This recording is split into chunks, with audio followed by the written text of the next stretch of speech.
زکوٰۃ کے لفظی معنی کیا ہے؟ قرآن مجید میں آتا ہے نا جی وَأَقِیمُوا الصَّلَاةَ وَآتُوا الزَّکَاةَ، نماز قائم کرو اور زکوٰۃ دو۔ نماز کا تو پتہ ہے کہ ہم جو ہے وہ سجدہ کرنا ہے، اللہ کے آگے جھکنا ہے۔ بعض لوگوں کو یہ نہیں پتا کہ زکوٰۃ جو لفظ ہے، یہ تو پتہ ہے کہ زکوٰۃ مال میں سے دینی ہے، مگر اس کا آج آپ لفظی معنی بھی بتائیں کیا؟ بسم اللہ الرحمن الرحیم۔ یہ سورہ البقرہ کی آیت نمبر 34 آپ نے تلاوت کی، وَأَقِیمُوا الصَّلَاةَ وَآتُوا الزَّکَاةَ وَارْکَعُوا مَعَ الرَّاکِعِینَ۔ اس میں یوں ہے کہ زکوٰۃ کے لفظی معنی ہے کسی چیز کی میل کچیل کو اتار دینا۔ شرعی طور پر جب ایک انسان اپنے مال کے اندر سے بمطابق حکم الہی اس کی زکوٰۃ ادا کرتا ہے تو وہ بنیادی طور پر اپنے مال کا میل کچیل اتار دیتا ہے، اس کو پاکیزہ کر لیتا ہے۔ دین اسلام کے اندر دو طرح کی مالی عبادات ہیں۔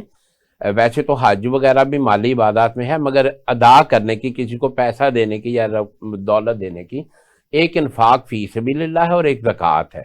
زکوٰۃ چونکہ فرض ہے اور اس کے اندر اللہ تعالیٰ نے ایک نصاب مقرر کر دیا ہے کہ آپ نے اپنے مال کا 40واں حصہ یا 2.5% ادا کرنا ہے، اور انفاق فی سبیل اللہ ان لمیٹڈ ہے، نہ اس کے منیمم ہونے کی کوئی شرط ہے اور نہ اس کے میکسیمم ہونے کی شرط ہے۔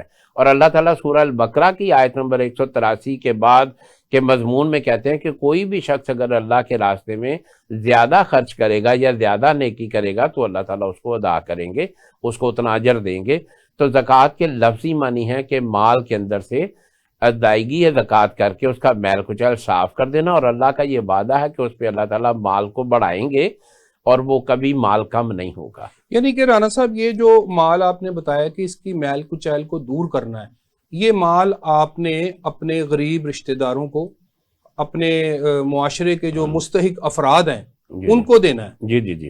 اور اب رانا صاحب یہ بتائیں، ٹھیک ہو گیا کہ آپ نے اپنے مال کی جو ہے وہ میل کچیل کو دور کرنا ہے اور مستحقین تک اس کو پہنچانا ہے۔ جی جی جی۔ اور جیسے کہ آپ نے بتایا کہ اگر آپ کے پاس 1 لاکھ روپیہ ہے تو اس پہ زکوٰۃ نکالنے کا طریقہ ہے کہ اس کا 40واں حصہ یا 2.5%، دونوں میں سے ایک ہی جواب آئے گا، دونوں کا ایک ہی جواب آئے گا، ایک ہی جواب۔ ٹھیک ہو گیا۔ اب رانا صاحب یہ بتائیں کہ جو مصارف زکوٰۃ آئے ہیں قرآن کریم میں، جی جی، وہ کتنے ہیں؟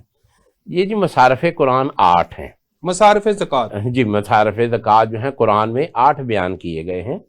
اس میں یہ ہے کہ وہ لوگ جو مستحق ہیں، جو غربا ہیں، مساکین ہیں، اس کے ساتھ وہ مسافر جو کہ مقام ہونے پر بے شک وہ امیر ہو یا وہ غنی ہو، مگر سفر کے دوران وہ جو ہے وہ غریب ہو گیا یا مستحق ہو گیا، اس کو آج تو ہمارے ہاں ATM بھی ہے، آن لائن کیش بھی ہے، اس زمانے میں نہیں ہوتا تھا۔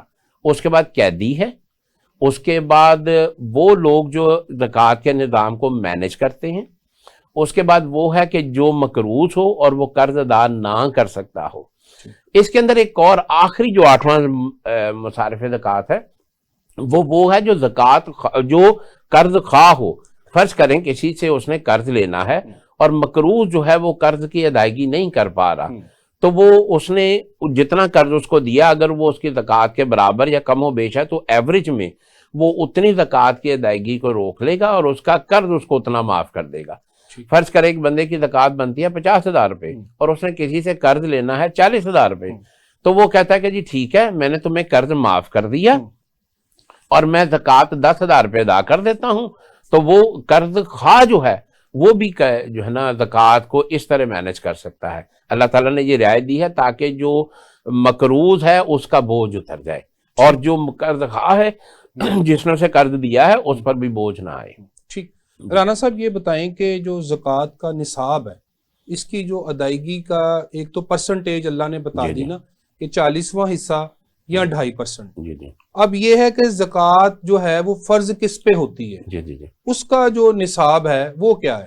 دیکھیں سورہ توبہ کی آیت نمبر 34 اور 35 میں اللہ تعالیٰ نے اس کو ذکر کیا ہے، وہاں پر جو الفاظ استعمال ہوئے ہیں وہ سونے چاندی کو جمع کرنے سے ہوئے ہیں، اور اس کی جو حکمت احادیث میں بیان ہوئی اس میں صحیح بخاری کے اندر وہ حدیث موجود ہے، سنن نبی داؤد میں ہے، اس میں یہ فرمایا کہ 7.5 تولے سونا یا 52.5 تولے چاندی جس کے پاس بطور آمدن جمع شدہ موجود ہو اس پر زکوٰۃ لگتی ہے۔ یہاں یہ بات سمجھ لیجئے کہ وہ چیز جو کیپٹل ہے کسی بزنس کا، سرمایہ یا وجہ روزگار ہے، وہ خواہ کتنی ہی مالیت کی ہو، اور جو ذاتی ضرورت کی چیزیں ہیں جس میں گھر ہے، کوٹھی ہے، بنگلہ ہے، کار ہے یا ایسی چیزیں ہیں، ان کے اوپر زکوٰۃ نہیں لگتی۔ رانا صاحب یہ جو آپ نے بتایا ہے سونا چاندی آپ کے پاس اگر 7.5 تولے اور 52.5 تونے چاندی ہو، جی جی، اس کا کوئی ٹائم پیریڈ بھی ہے کہ کتنی دیر بعد اس کے اوپر زکوٰۃ دینا فرض ہوتا ہے؟ اگر یہ 7.5 تولے سونا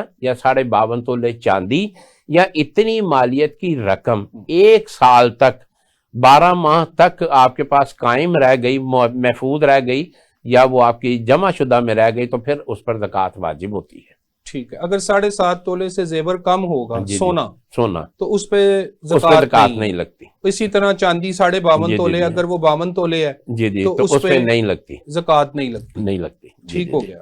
تو رانا صاحب مگر معذرت کے ساتھ اگر آپ اس کو دیکھ رہے ہیں کہ ایک بندے کے پاس سونا اور چاندی مکس ہے، کہ اس کے پاس 5 تولے سونا ہے اور فرض کر لیں کہ اس کے پاس 40 تولے چاندی ہے، تو اب وہ نصاب میں آ گیا، وہ یہ نہیں کہہ سکتا کہ جی میرے پاس تو 7.5 تولے سے کم سونا ہے اور میرے پاس 52 تولے نہیں ہے، میرے پاس 51 تولے ہے یا 40 تولے ہے، تو یہ نہیں ہو سکتا۔